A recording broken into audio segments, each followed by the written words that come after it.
story takes place. It's called Strawberry Fields for Never. And it's about how people bite into the strawberries and blood comes out instead of strawberry juice. Justin, and then, I'm not going to lie. I have known you for 35 years, and I can't tell if that's a real idea you have or not.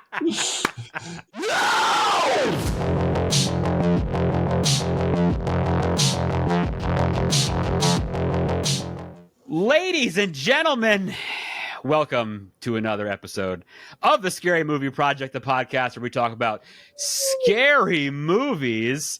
You know her, you love her, you cannot effing live without her. Tara Garwood is back on the show. Tara Garwood is back on the show today. Super thrilled about that. She's not co-hosting per se, but she's on along with our other good friend Justin Timpane today as well, because we are talking about their short film they have made called The Strangle of Ivy, Secrets Only Grow.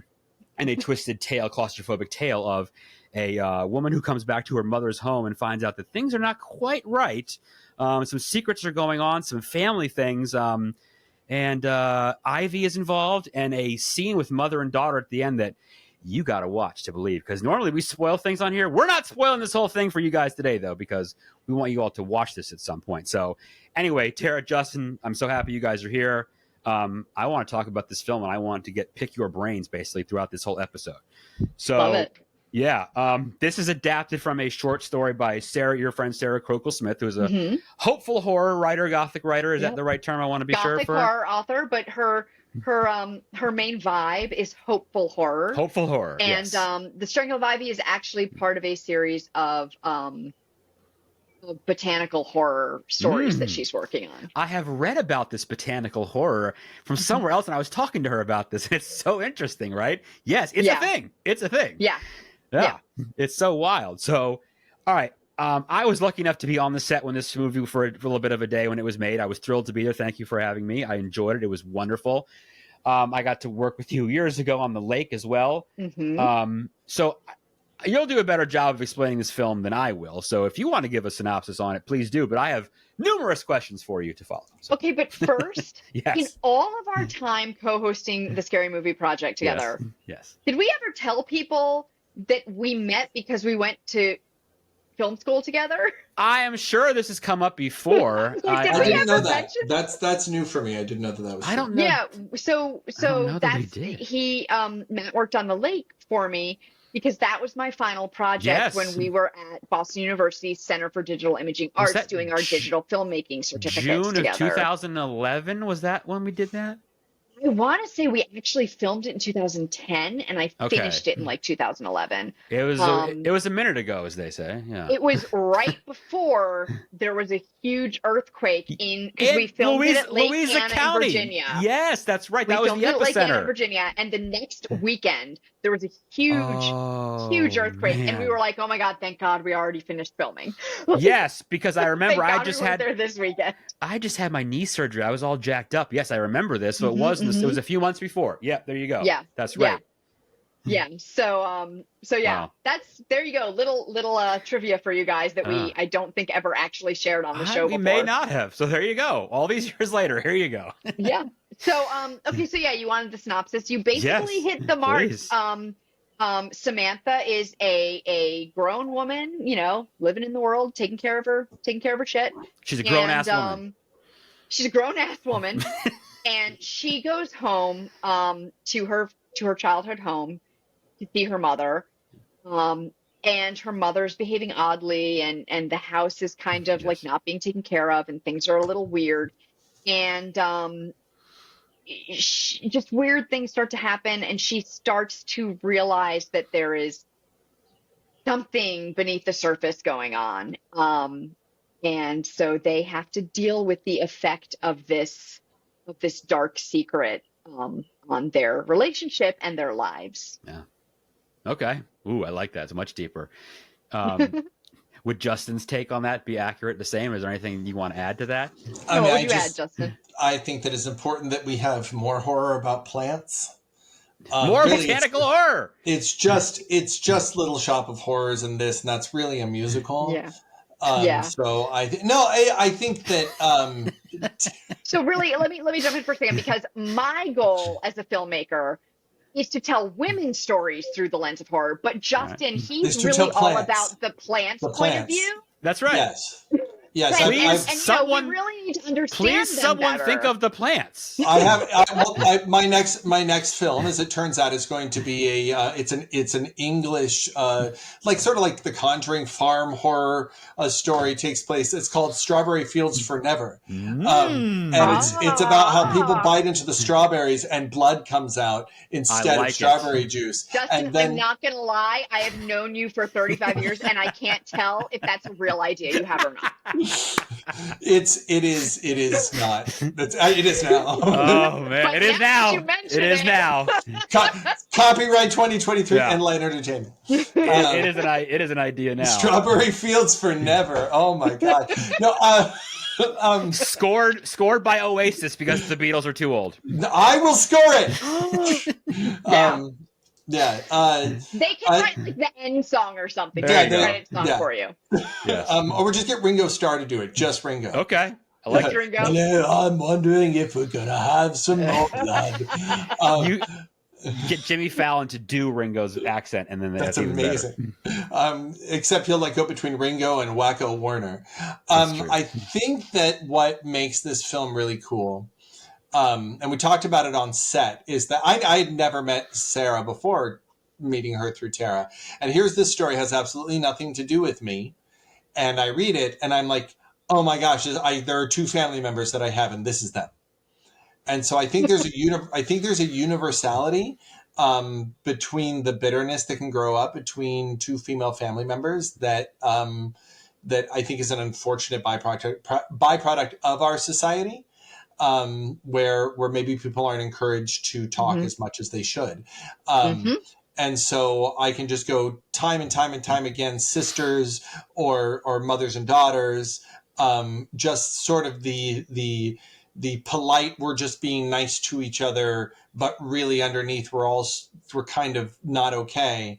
The fact that the story from this person I had never met, who had never met my family, wrote a story that so resonated with things that I've seen, I think speaks to what's important about it. Before we get to the scary horror stuff, which is really what sold me, I think I think it's pretty darn cool that Sarah can write something that is from her life story, and then here I am, who she's never met, and it's also from mine, and it's probably from a lot of people's.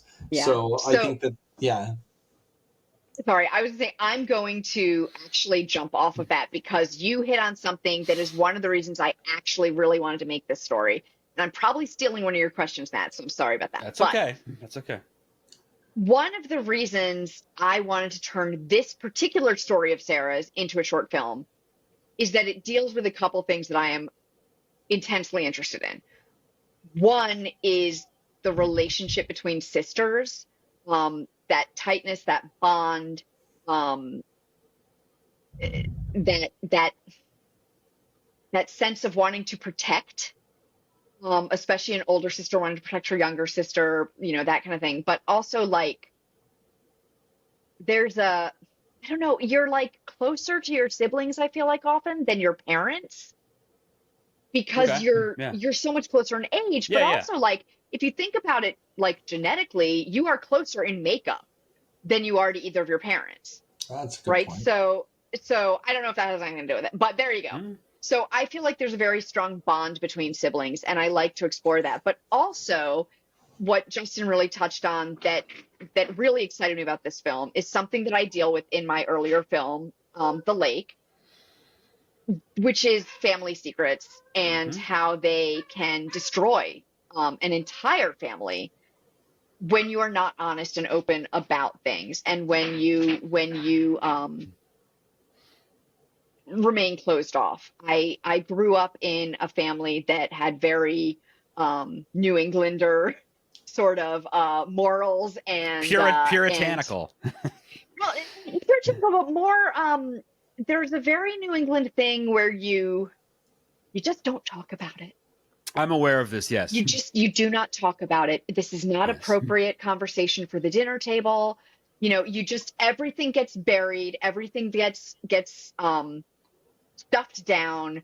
Nobody really talks about their real feelings. They're Yep, very it's very, that's right. and not all New Englanders, hashtag not all New Englanders, No, but but that's the in thing. I my know. family, this is very much how I grew up, that you didn't really openly talk about things that upset you, things that hurt you, um, and difficulties that you were having. It was very much, you put on a good face, and everybody, of course, was striving for like that next step up in the social ladder. So you want to emulate those people on a higher social status than you, and they are all like very straight laced and proper, and nothing is ever wrong in their lives. And so you want to do the same thing.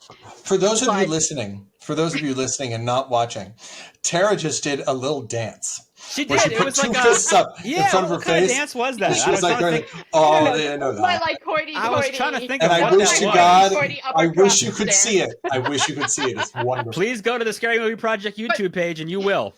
You will see it.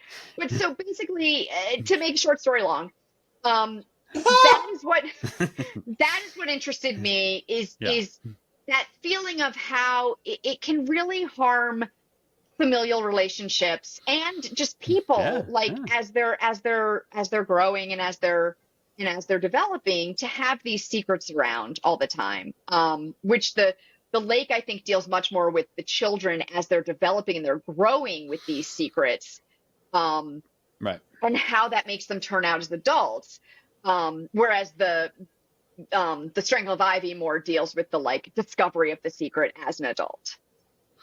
Wow. Okay. So yes, that was my question. That was gonna exactly. Yeah. That was what I was going to ask. Yeah. Your two deal with these sibling things. Yeah. Where does that come from? What's this genesis? So that is a very wonderfully thorough answer. So I'm thorough. impressed. So tell me about. You've known Sarah for quite some time. You've read her stuff. She writes great stuff. We'll give a plug here. Of course, remind me at the end of the show to give a plug for her, for where we can find her stuff. But what was your why this? Why this particular story, as opposed to anything else she may have written that you may want to use other stuff for? Right? Yeah, a lot of it was the family secret vibe that I didn't realize it at first. Someone mentioned it to me later. They were like, that's a lot like your film The Lake. And I was like, oh, crap, it might have been Justin who said that. I'm not sure, but somebody was like, yeah, it was you. Subconscious Was like, thing you don't yeah, even that's think a about. lot like your film The Lake. And I was like, oh man, it Which totally is does fine, deal with though. all the same issues. Which is It's fine. not the same story. It's not the same story at Martin all. Scorsese made lots of mob movies, and they're all pretty amazing. So Yeah, it's okay. I was going to say I watched Yeah. peek behind the curtain. We're recording this a little bit before you guys are hearing it. I watched Oppenheimer last night. I'm not going to spoil it at all, except to say that there are things that it has in common with Dunkirk, and with Inception, Interesting. and with Memento. Mhm. There are things that Christopher Nolan does over and over and over again, and they don't get old because they And are that's part of what right. makes up his psyche, and that's all you can Right. pour That's into it. exactly right. Yep, just like I said, like Scorsese with his, they're all mob, and they're these Catholic guilt things, and I mean, yeah, that's what these stuff. Yeah, that's there's nothing wrong. That actually is a good thing. That should be, if that's what you want your forte to be. That's it, right? Yes, that's good. It's your point of view, and Yeah, it's good. it's like Justin said, your psyche. It's like what is built into you innately. So that was part of it. Another thing that drew me to it, and that I think draws me to a lot of Sarah's stories in general, just to read, because I am a very visual person. Obviously, I wouldn't be making films if I wasn't. Right. But she writes in a very, very evocative, visually evocative way, where you can really sort of get a feel for what things look like when on the page, like when she writes a story, like beyond a screenplay. We wrote the screenplay together, and and obviously when you're writing a screenplay, you're writing what you see on the screen as well as what you hear. Like, you're not just writing dialogue, you're writing all that stuff, like everything that happens and what the setting kind of looks like and feels like and all that stuff. But just in her novels and her short stories, in her prose, she still evokes that a lot. I keep saying evoke, but then evocative. But she really does like give you a sense of what things look like and what things feel like. And she has another story that she just a longer novel that she just put out called The Haunting of Willow Creek, that where she actually deals with these 5 artists get a grant to come and study at this like gorgeous mansion in the South, like in this remote area, but they're each from a different discipline. And it deals with the idea of what happens when you lose the sense that you use to make your art. So she's been playing in this with not only visual, like making you get the visuals, but making you get the like, what's it like when you suddenly stop hearing, or when you lose your voice, or when you can't feel things properly. Like she's very good at pulling those things out, and making you get it without just being like, she couldn't see anything, you know? Right. So yeah, that's I think one of the things that really drew me to her stuff. Wow. Okay. That's very that's great, and that's good for her. You know, to know that you were able to get so much of that, because I think I've told you on this show before. When you read a book, you know, before you watch a movie, you have the characters; they're built in your head. You know them, and then you watch the movie, and you're like, no, that's not the person. That's not right, right? Yeah. What about? Tell me, I've never done anything like this. So, how is it taking that story and then making it that screenplay? How is that process? Was that hard? Was it fun? Was it, you know, how did that go? All of the above. Yeah. Right. It was kind of everything. So the way we did it, first, I took a first crack at it from Sarah's book, which literally was just like a translation. And actually, to tack on that real quick, how did she feel when, full blessing here? I mean, you can always say what you need to, but was she totally on board with it? Right. Yeah. So she was totally on board with making the film. Okay. And she was totally on board with me taking a first stab at it, because she's never written a screenplay before. You know, I've never adapted a book, and she's never written a screenplay. Yeah. So she was fully on board. I took the first stab, and it was a very like true to the short story, just like this is what happens and what is said, and like very close to it. And then we started talking about, okay, what works for the film and what doesn't. And Justin had some good advice on these things too. I know he does. So he had some input that was helpful about like what's working, what can we maybe like tweak a bit. And so Sarah and I just kind of went back and forth, and because we are already friends, I don't know if that made it easier or harder, maybe some of both. But there were times when I would get really nervous about making a change. Yeah. Sure. Because I didn't want her to like hate it and be upset.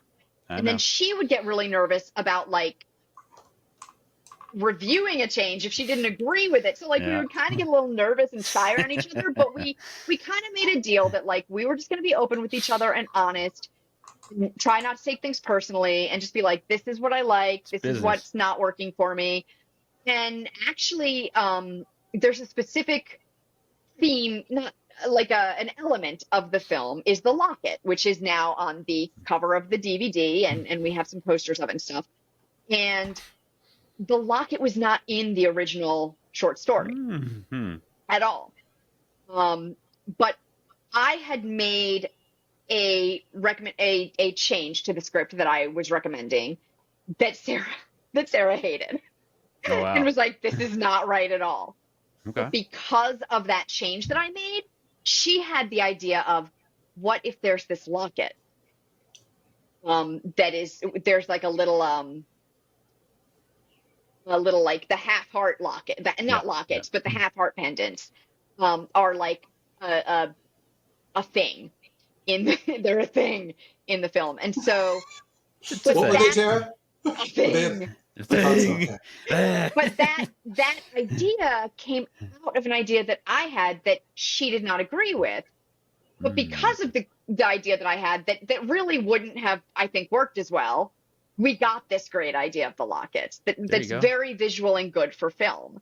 And then also, I was just saying one more thing, Justin, which is that also the end of the film is very different than the end of the story. So watch the film and then also read the story, because they're both different endings, and they're both really interesting in their way, I think.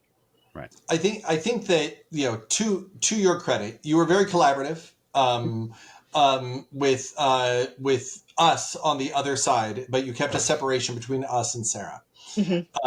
So the crew would come in and have suggestions, and I would come in. I certainly probably had more suggestions than you even wanted, because I'm me and that's what I do. But one suggestion I had that you did take that was very different than the story is that there was an element of the story that did not translate to film. And that is that in the story, it's very hot.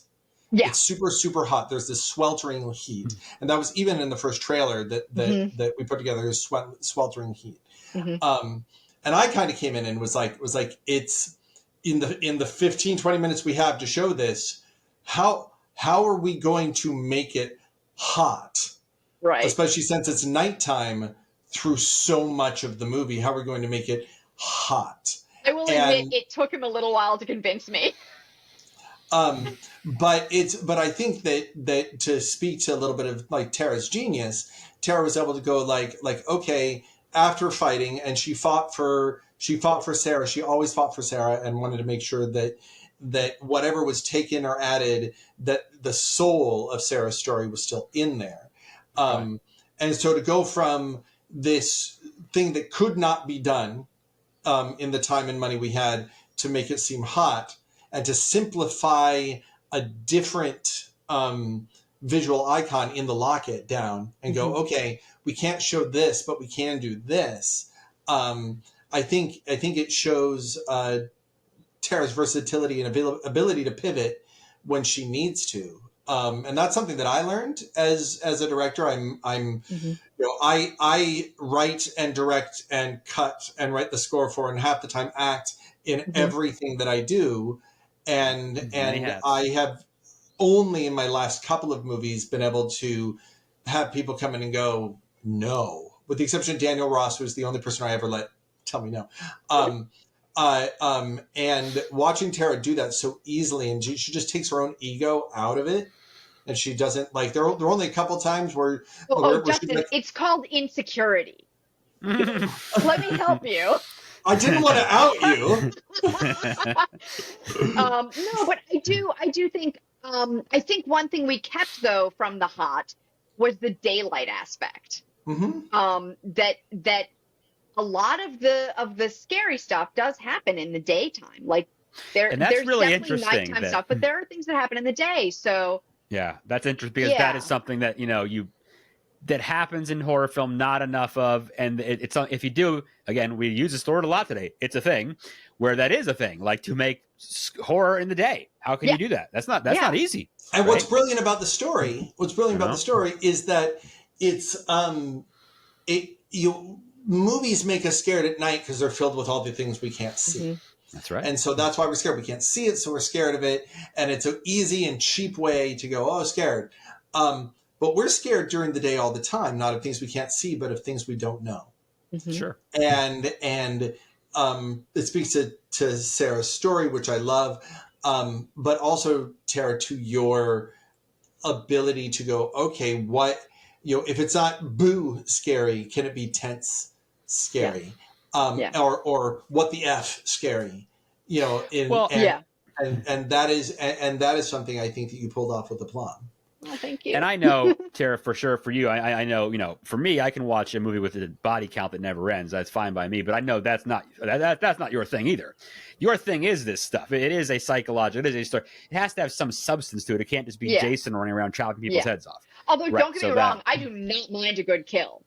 Oh no, for sure. But I know that's not no problem with a great kill. I just need it to have like a motivation. I need there to be like character building and arcs and relationships, and I think that's modern horror though. Anyway, now I think that's. I think it's getting much more that way. Yeah. Like if you watch Scream, for instance, now big body counts, a slasher movie. Yeah. Every character has a motivation. Every character has a dream and a plan and something they would do, and their own little movie happening in their own lives. And even. For all the faults that the remakes of Nightmare on Elm Street and Friday the 13th had, and they had many. Wait, there's faults? What are we talking about? One thing that they did have is every character had including Freddie and Jason, had a reason for what they were doing. Now, whether or not those reasons worked are not even up to debate, because they did not. But I think modern horror audiences demand now to be able to go, okay, I need to go deeper, and it's just not going to work to show us red corn syrup anymore. Well, look at something like Midsummer, right, by Ari Aster. Like, it's so one, it's daylight horror. Yeah, the whole thing. It's pretty much always, I think, the whole time. And there's a little bit that happens at night while they're sleeping, but almost everything is in the broad ass daylight. Yep. So they scare you with that, but also it's the emotions of the characters. Everything's so complex, right? Like, everything is so real, so lived, and the characters relate to each other in such interesting ways. And I think that at least some kinds of horror are really, like you said, Justin, like sort of turning towards that. And to me, I think a lot of people call it like elevated horror, but I kind of think that makes it sound snootier than it is, a lot of it. But it's just a more like thoughtful kind of horror than like a boo scared you horror. Right. Although I love boo scared you horror. Boo scared you can be totally fun, but this is like a whole different thing. Yeah. And of course, we all love botanical horror. Obviously, we've already mentioned that. So you said strawberry fields for never. Strawberry fields for never.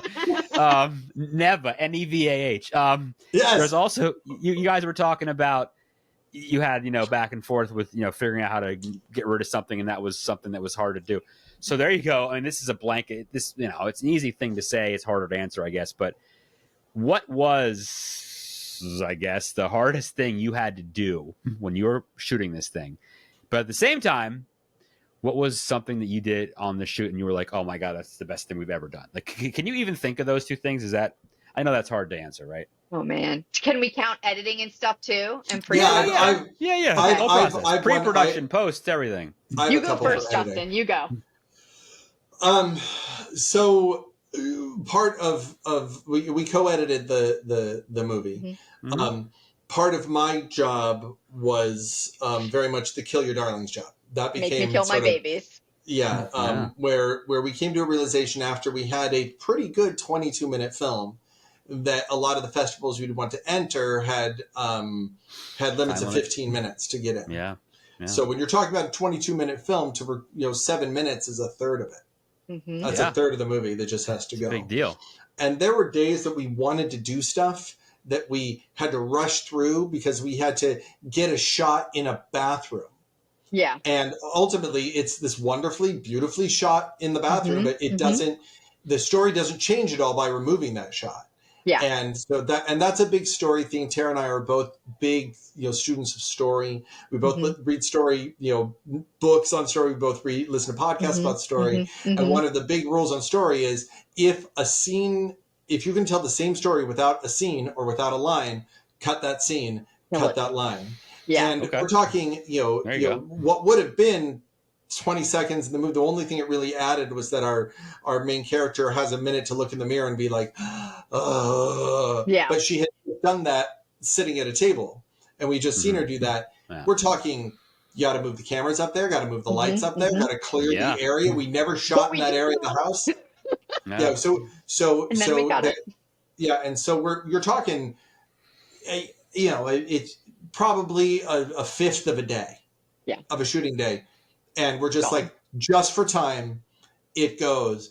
And what I see when I'm doing that, I know Tara probably does too. Tara sees probably more story, and Sarah, because she's more connected on that end, and she probably sees this thing I see as well, which is our incredible director of photography, Wes, came up with some amazing shots in that sequence. And we had to be like, sorry. Yeah, that's just the way it goes. So but it's not cool fun. Shots, though. But one of Wes's cool shots was the hardest thing for me to lose, which you know this, Justin. The scene that ended up being a single shot scene because we thought it would work, but it just it was a little too long. It wasn't quickly paced enough. But there was this scene, and Wes sat up set up this Diopter? amazing diopter shot. So which a diopter, if you're not familiar, is something you can put on the camera lens that makes it so that two different focal planes are in focus. So we could have the mother sitting on the bed in the foreground on focus, and the daughter in the background standing by the door in focus. And then there's like everything else is sort of out of focus. It looks really cool. And it was a moment where, to me, it was emotionally important because the mother has like a turning point in her emotional journey. Yes, she has like a turning point there. But Justin finally managed to convince me that it wasn't necessary because we do see that sort of same turning point towards the end. For me, it was like the midway point where she starts to change, but we didn't really need it. And the scene was a little bit too long. And so we ended up just pacing, yeah. Yeah, so we ended up cutting it. Yeah. And but the flip side, to answer his other question, I'd like you to answer. Okay. There was a shot that I was like, hey, we don't have time for this shot. And I think it's the only time I raised my voice on set. I was like, we can't do this. We don't, because I was also line producer, which means that my job. That's right. My job is to be the bad. Yeah, first AD. So those two things together meant that my job was to cut where I could, and it was just one shot. It took like an hour and a half to set up a 5-second shot. It's important. Wow. We have to have it. I wrote it into the script. I felt that it was very important. Every trailer, it's in every trailer. It's in everything we put out. It's in our promo photos. And what Matt, shot is it? You know this shot. You know this shot. Okay. It's the shot shortly after Samantha arrives, when she raises the blinds in the window and the pattern of the ivy leaves falls on her face, and you can see the blind rising, the shadow of the blind rising in her face, which I put in post. That's Tara right there going, okay. And when I say your ability to pivot, go, here's one thing that I want to be there, but I'm being told it shouldn't be there, and I can recognize it shouldn't. Here's one thing I want to be there. I'm told it shouldn't be there, but I'm recognizing it should. Yeah. And that's what makes Tara a good director, is that she knows the difference between those two things. Good. Yeah. Sometimes you have to, kill your babies, but sometimes you really have to protect your artistic vision. And know that, like, no, this is an important moment. This is, to me, that shot is like, it's so representative of Samantha's feelings in the moment. It's so representative of the ivy sort of literally overshadowing everything, like in the house and in their relationship. And it's just very, it's kind of, within the world of the film, it's iconic. I don't want to say like it's iconic, like in culture, but like within the world of the film, it might be. It's the iconography of the film. Yeah. Yes, could be one day. Yes, it's the iconography of the film. I felt that one shot was extremely important. But I also, and you were right.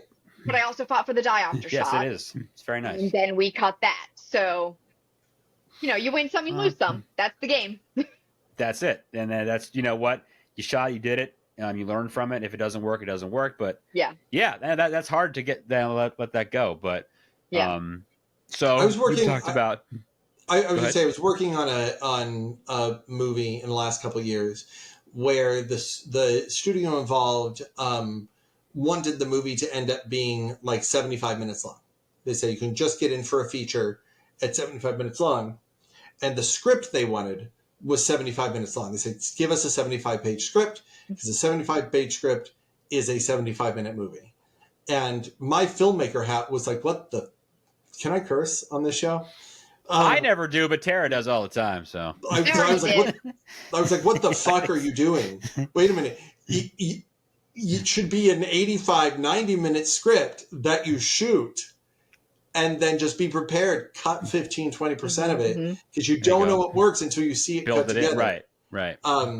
And so, I think that Tara was very judicious in her choices. as far as that's concerned. And I was just really impressed by that.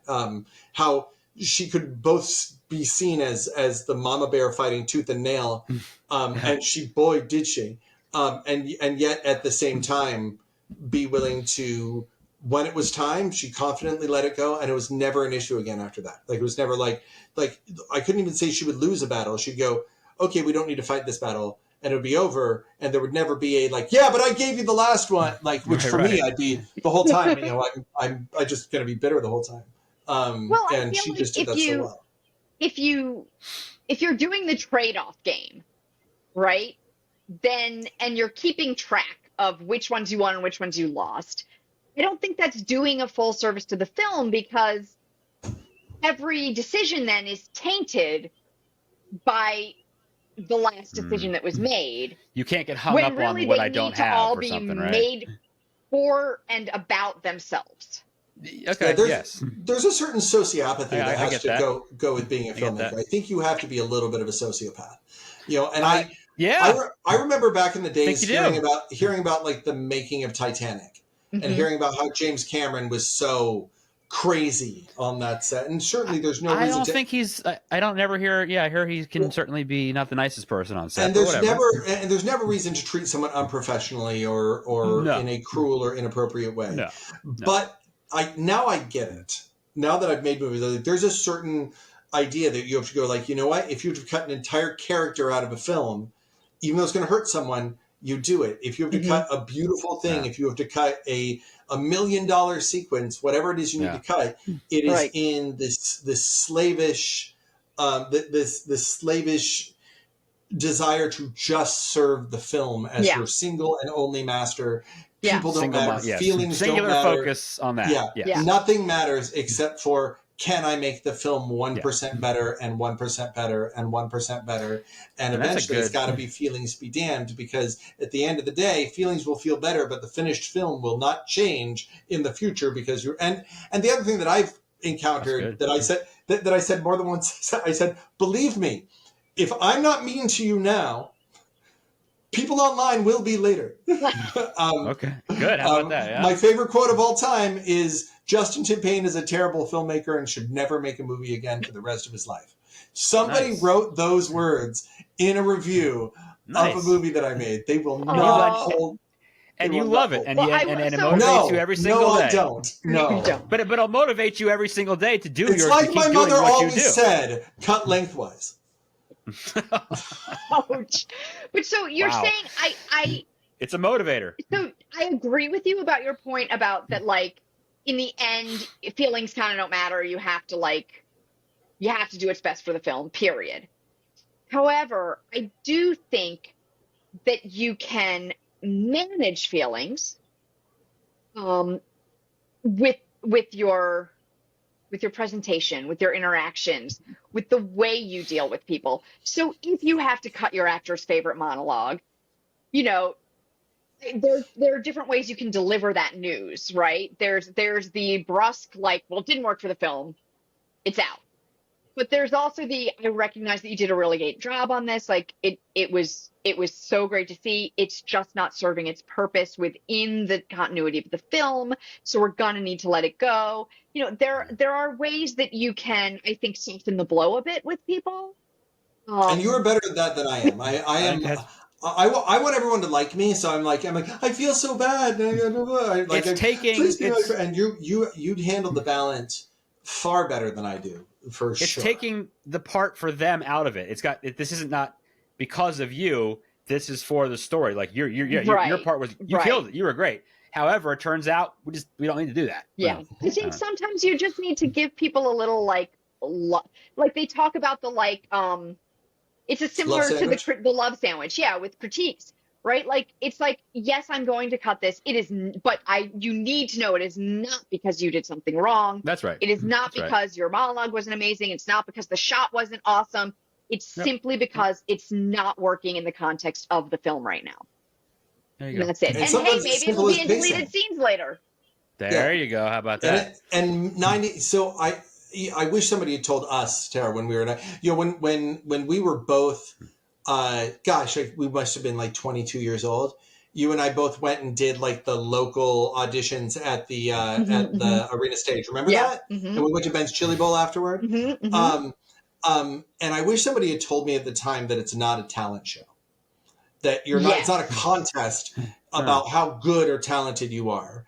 That now that I've cast 6 of my own films and a half dozen other people's films, and now that I've seen what gets cut and what doesn't, it's really come sometimes as simple as it was just the pacing.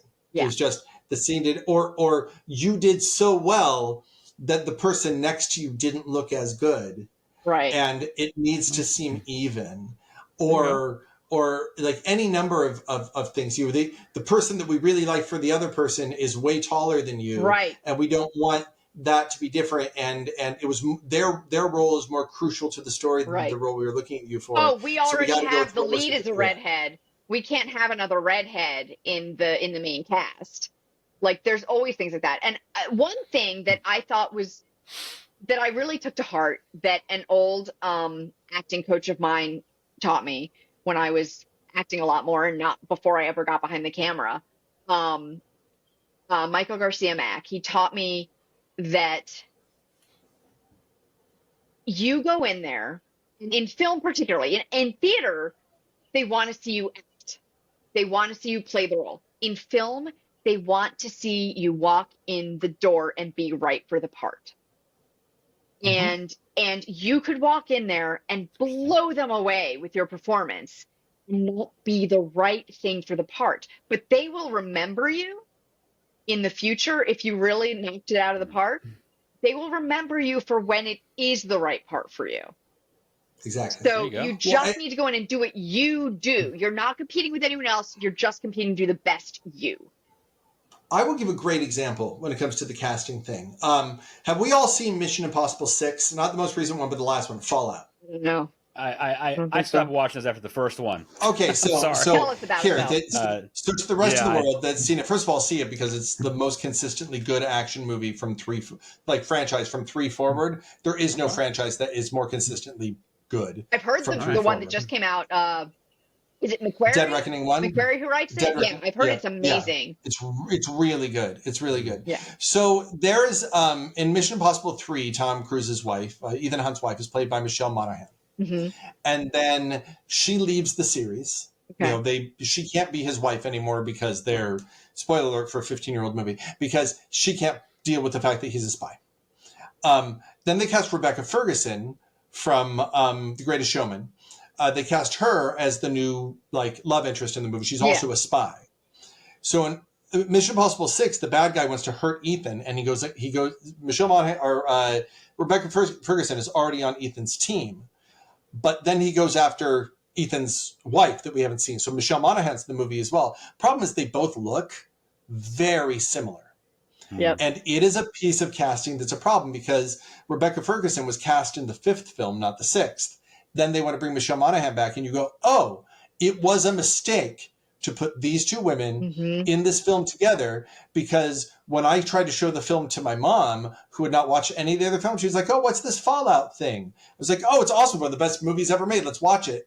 She couldn't keep track which of these two, 5'4", petite, angular jawed brunettes was which in the movie. And it is the reason why if you look at the Avengers, you couldn't get 6 more different looking people than Mark Ruffalo and Robert Downey Jr. and Jeremy Renner and Chris Evans and Samuel L. Jackson and Scarlett Johansson, and these people look very different from one another. So that you can immediately just go boom, boom, boom, boom, boom, boom, boom, because you have to have this economy when you're you got 4 minutes to tell your audience everything they need to know about this character so the story can move forward.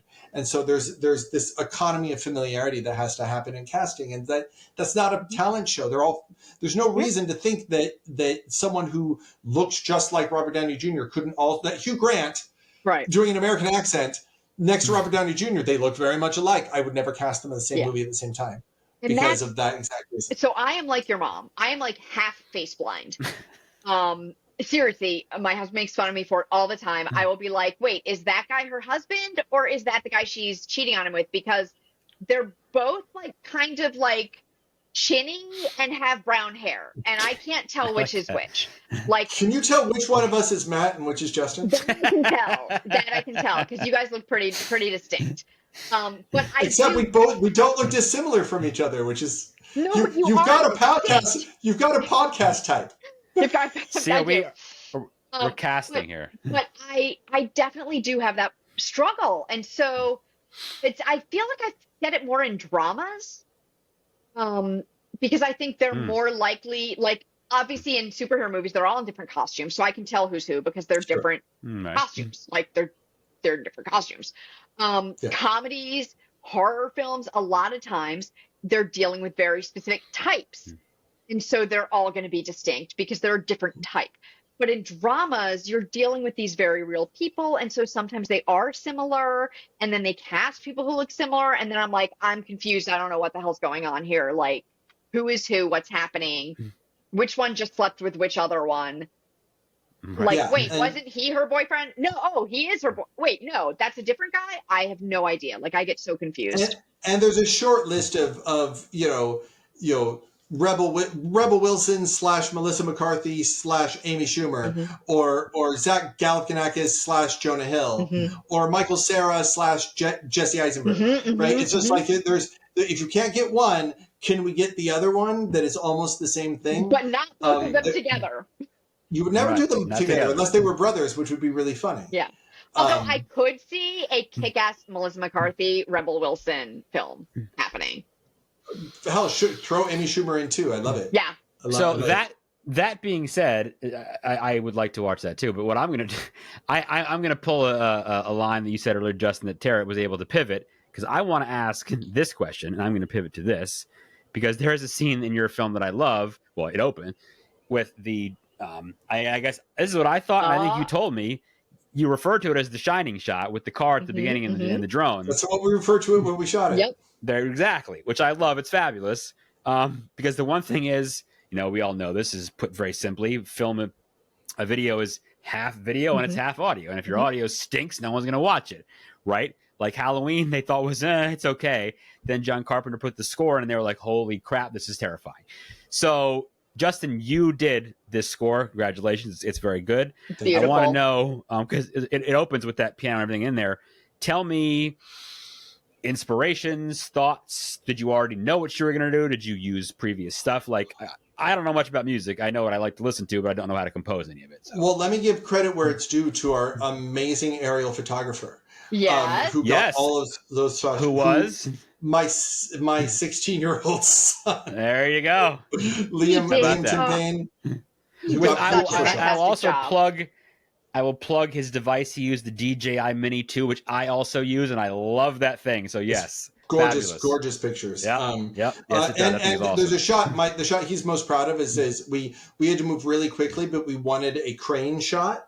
And we used the dolly we used the drone just to go from like 4 feet in the air to 10 feet in the air. Just to do a straight on. Yes, they will serve as a crane shot. It's perfect for that, actually. People don't even think about that. Great. Yes. Yeah. It's funny you should ask about was the drone. I can honestly say, and there's proof of this, I had the music from the day after Tara asked me to be on the film. Right? I sent her a series of I was not sober. Messages of me sitting at the piano that I sent her on Facebook, and she can find them. That at like 2 a.m. Tara, listen, I have an idea for the score. She hadn't even asked me to do the score. She hadn't asked me. I was like, I think I can score this. I'm not doing this. Listen, it would be this, and it's the same themes. Yeah. It's the same, the first 2 or 3 themes, and then it grew out of there. So I downloaded and I sent it to Sarah and I was like, oh my God, listen to this. Listen to what Justin came up with this. This is the music. Like, this is it. And so, then we made it official. From a musical point of view, the big thing I wanted to do was give a sense of things being like not quite right. Mm-hmm. So there's this, it's all in this minor key. And, very kind of pretty piano music. And then there's like every 2 bars, there's this note that doesn't belong there, like da da da, Right. and it's just this. It's like this note that just keeps coming back that doesn't fit anywhere in the key that the whole thing's written in, so that you as a listener are like going every time that it happens. You're never settled. You can never right. But Yeah. Yeah, you don't know because but as you're unsettled and like cringing a little from it, it's also like hauntingly beautiful. Like you are still drawn into it, even though it makes you a little uncomfortable. And I think that's the brilliance of what Justin did, is that it makes you unsettled, but it also grabs you and like takes you on this journey of the film, and it really supports the emotions and the relationships in the film and the themes and the action and everything so beautifully. And it stands well on its own too. Yeah. I got into filmmaking, writing scores. I got in acting, but then like the third film I ever did, I was like, I think I could write a score for you for this. And they were like, well, we don't have any money, so sure, go for it. And that was the second to last Don Dohler film, which was Dead Hunt, or it was Crawler. And then Dead Hunt, which was his final film, the late great Don Dohler.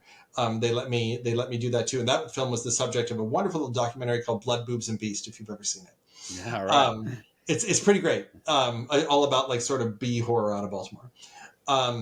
So I had such a great time doing those. Very proud of those scores. But I learned to do so much in music in the years, after that, because the technology evolved. And when I first wrote it, there were like very limited tools. And now you go. So my uncle, who's a musician, goes, oh, the piano in your score was really haunting. What piano was it? And I was like, oh, it's the piano that Paul McCartney played in Abbey Road Studios, because that's the piano that I'm playing.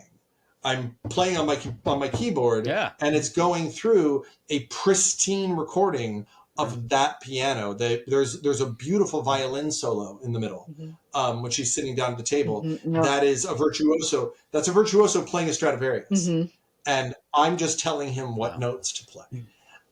These are things that didn't exist when I did those scores before. So the fact that it's available and for just a couple of $1,000s to put together everything that you need, it's amazing to be able to do it. And we're talking by a couple, I'm talking less than two, to including all the studio equipment, the upgrades to the computer and the software. And you're able to do that. I was so eager to get back to writing music using, the classical format, because I had just done a rock album. And so I was eager to get back into it because all these beautiful, amazing new tools. It's how I feel right now about Unreal for filmmakers. I'm like, when I see what people are doing with that, I'm like, I want to play, because that wasn't there last time I tried. So I will always be grateful, especially since it won awards. The first time I ever won any awards for writing music, like ever. And I won like 3 of them. And it would never have happened if Tara had not taken a chance on it. And just to give you an idea of how brilliant a musician he is, I think in that whole process of Justin scoring the film, I think I gave him one note.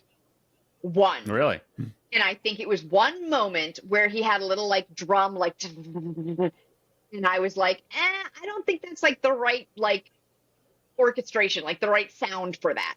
And he changed it and it was perfect. And like that was the one note I had on any of the music.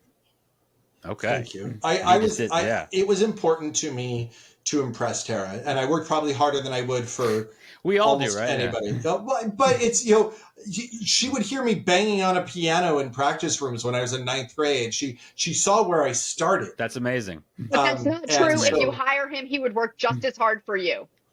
I would work 99% as hard. Just for send you. me videos at 2 a.m. and that's what we need, right?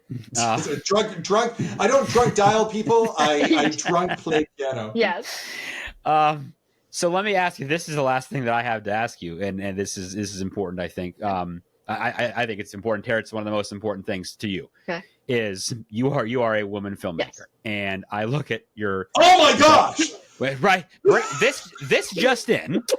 She just looked down her own shirt. Shut that just for the people who watch the YouTube video. I didn't know. Yeah, I mean, could I have stated it any more obviously? But I think about horror, and the list is not that big, and it's unfortunate. But for me, it's Mary Lambert, who did both Pet Sematary. Yes, Mary Lambert. It's Mary Harron, who did American Psycho. American Psycho. And Catherine Bigelow, who is a huge director now, 100%. But she did a film called the other day, called Near Dark. Yes. Which if you haven't seen Near Dark, please watch it. The list is more, obviously, but get us out of here by saying, Bates, I mean, how important? How do you keep this going? How do you make this better? Okay, first, Can I give you 3 more female filmmakers to watch? Please, yes. Kimberly Pierce, who did the Carrie remake in 2013. Oh, right. Yep. Which was a pretty good remake, but honestly, what's her name in it? Chloe Moretz. Chloe Grace is Chloe Grace Moretz. Chloe Grace Moretz. Her name. I don't know how you pronounce her name right. Yeah, is really quite fascinating in it, and they take it.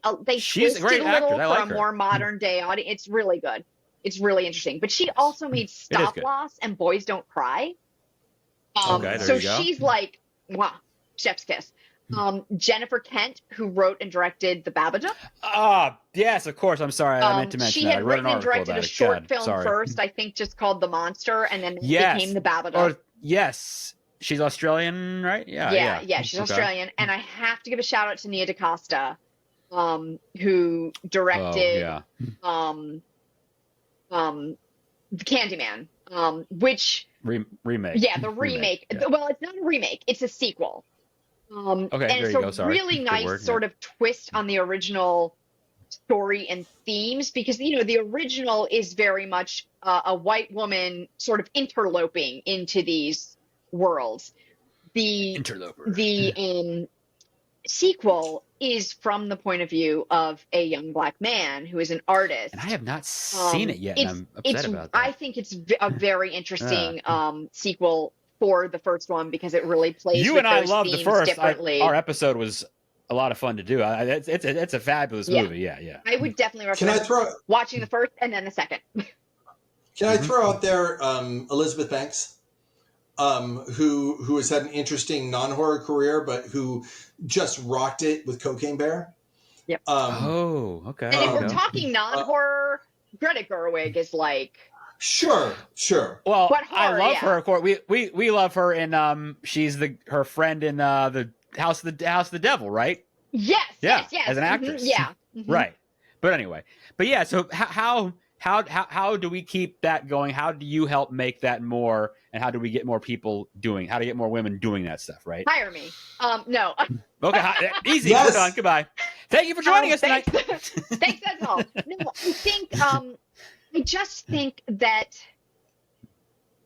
and this isn't just for women, right? This is for all marginalized communities, for all different viewpoints than, sorry for you two, the standard hetero white cis male. That's right. We need to lift these voices up. We know this. I mean, it's not anything anybody doesn't know, right? You have to give these people chances. You have to give them training. You have to start from where they're lower. You can't wait until a woman or a black person or an LGBTQ plus person is already like on the cusp. That's right. Right? And then find them. Sure, you can do that. Great.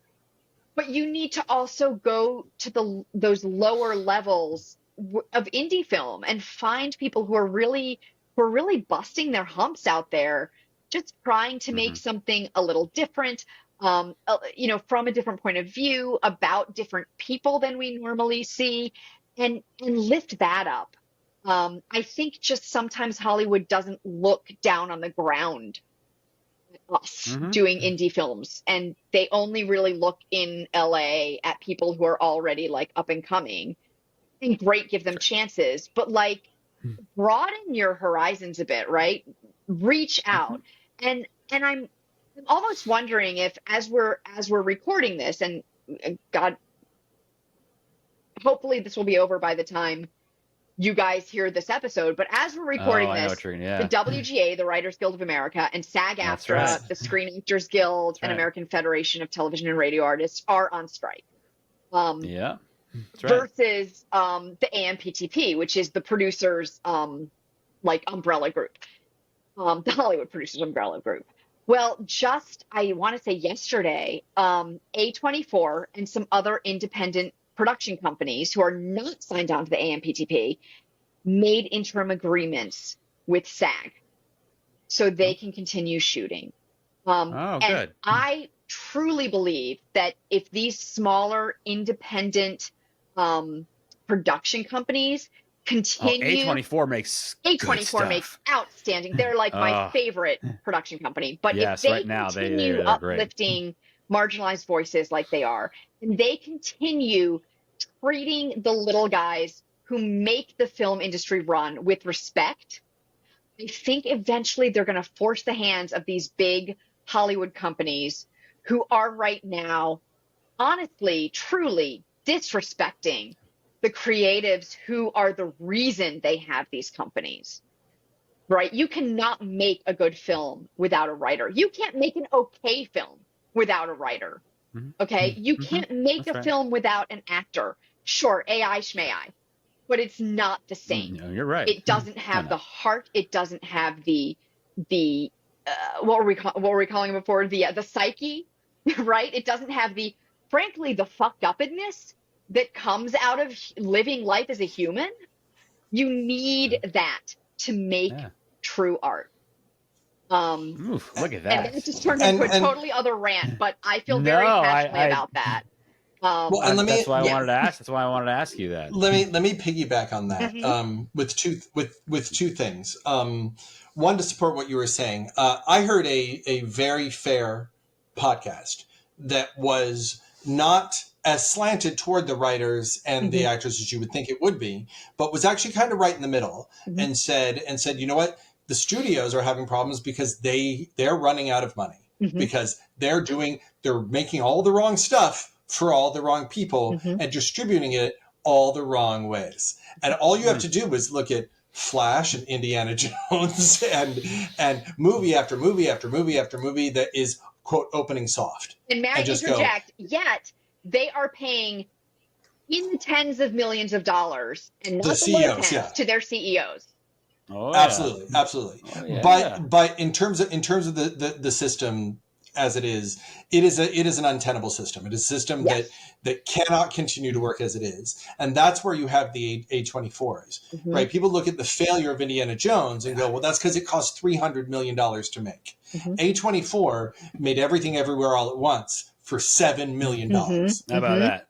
Right? Yeah, exactly. If you look at the movie that unseated Indiana Jones, that is doing just as well as Indiana Jones, Insidious: The Red Door, was made for $20 million as opposed to $300 million.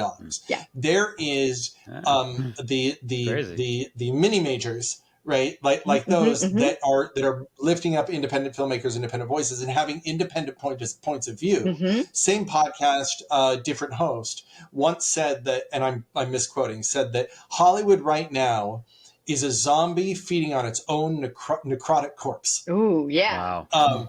And they're counting on 30-year-old IP to hold up the financial system in Hollywood.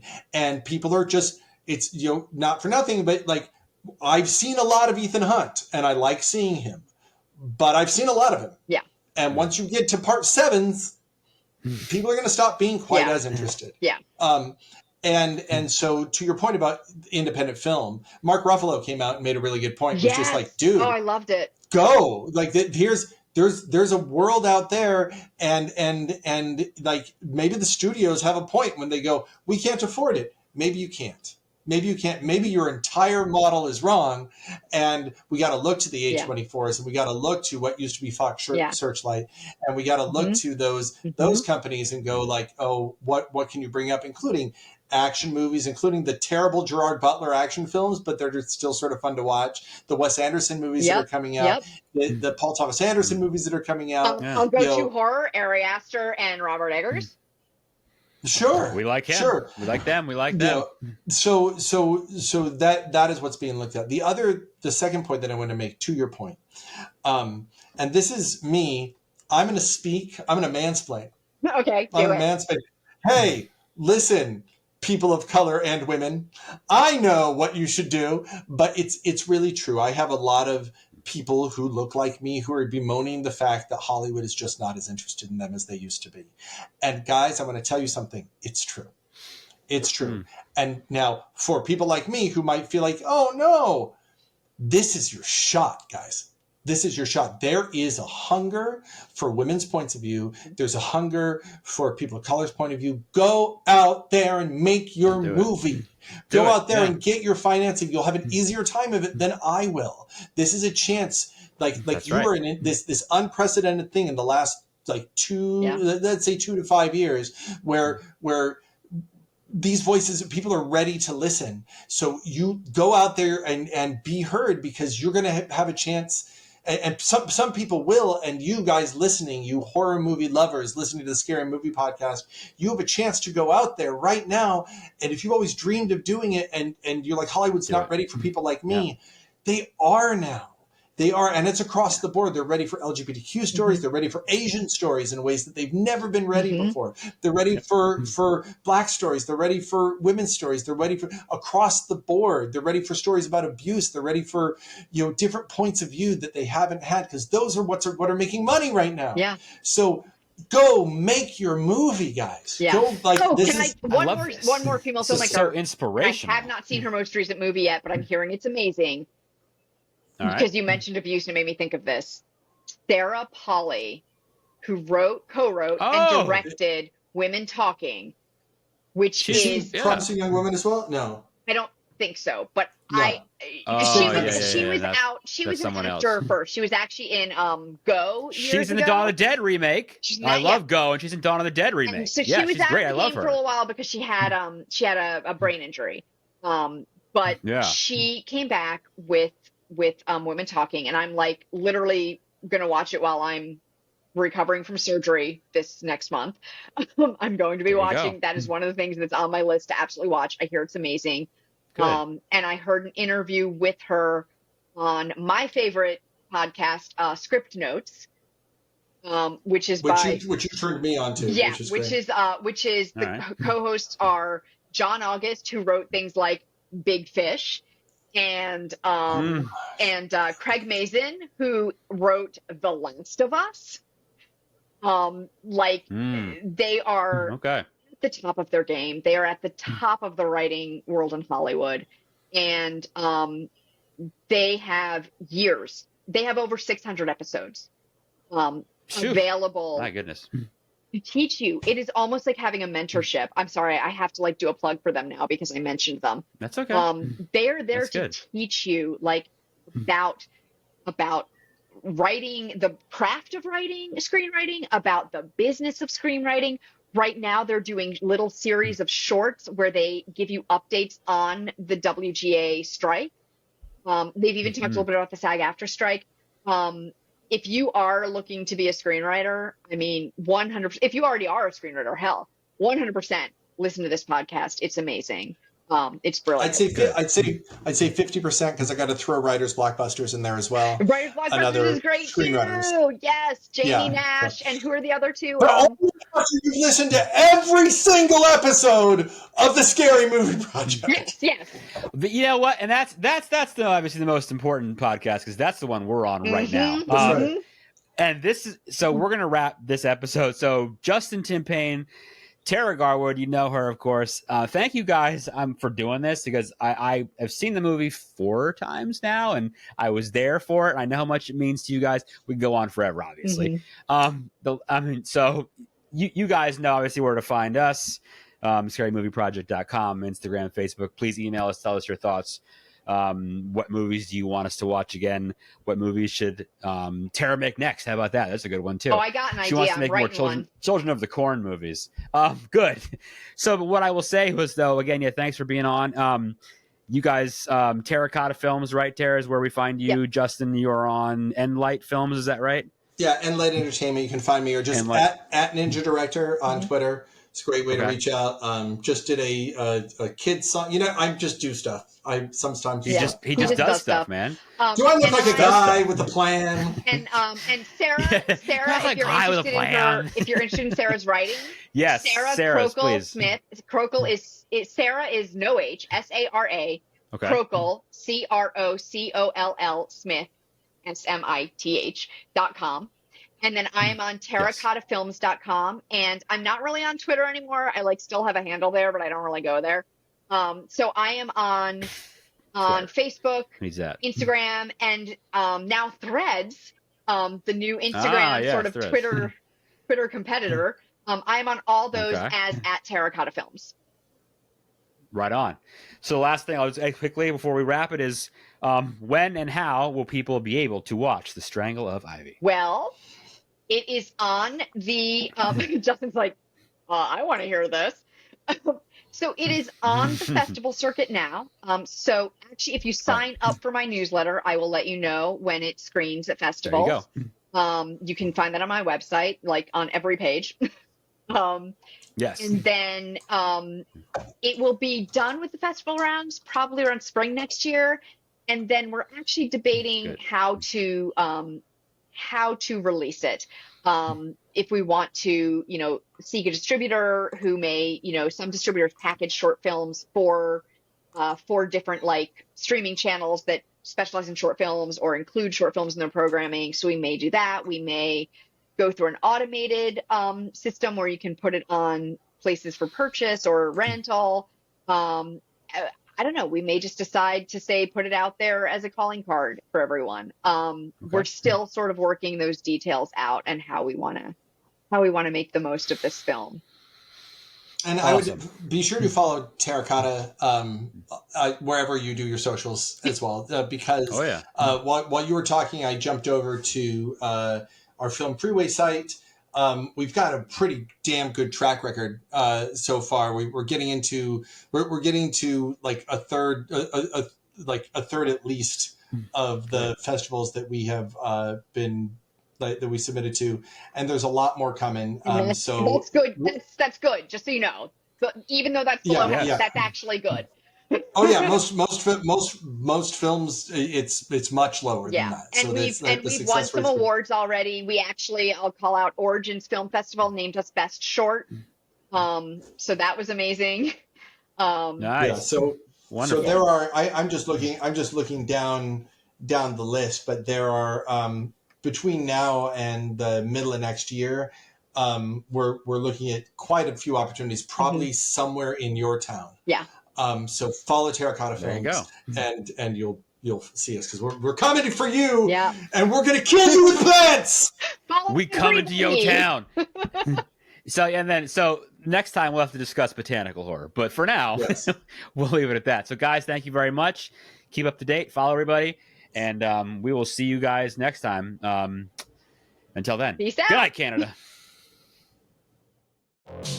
The Scary Movie Project podcast. Learn more at thescarymovieproject.com.